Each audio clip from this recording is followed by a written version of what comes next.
poor, rescue workers had difficulty finding the injured. It was just like walking into a room of total darkness, and you couldn't see anything.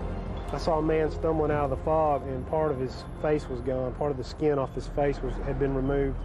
First thing I noticed when I got out of the car is you lose sight of the ground at about your knees. I mean, there's nothing from your knees down. You can't see anything but white. As I rolled down the window, I could hear the cars just crashing into each other, one after another.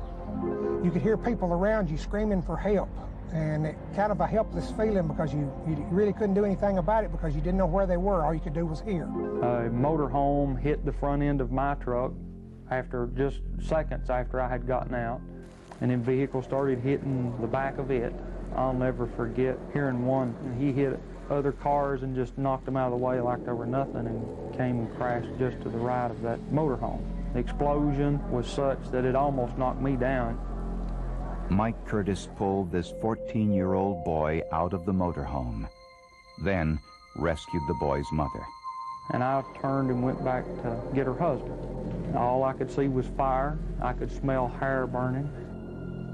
His coat came off burning in my hands.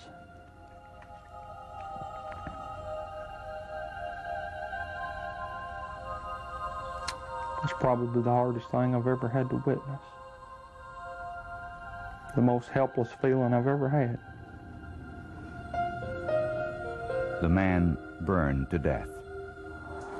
12 people were killed, 56 others injured, making it the largest vehicular accident in American history. These pictures were taken shortly after the accident when most of the fog had dissipated. The vehicles that I saw, I don't even know if you could classify them as vehicles. What normally was a pickup truck was 3 foot in length, body still in it.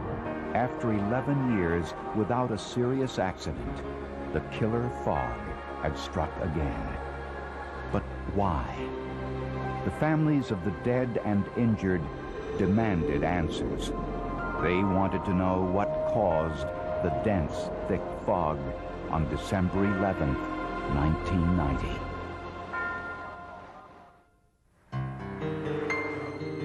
On December 11th, 1990, 30-year-old Craig Piper was driving his tractor-trailer south on Interstate 75 on his way to visit his mother for the holidays.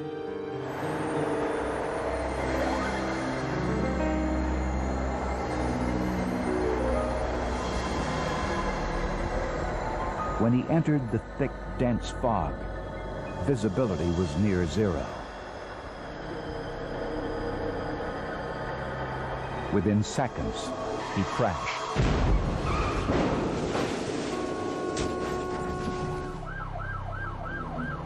The flames were extremely tense, and I knew there wasn't any way I could get him out. And I had to stand there and watch this man burn in his vehicle. There wasn't really anything I could do. The flames were too big. I didn't have a fire extinguisher. I just had to stand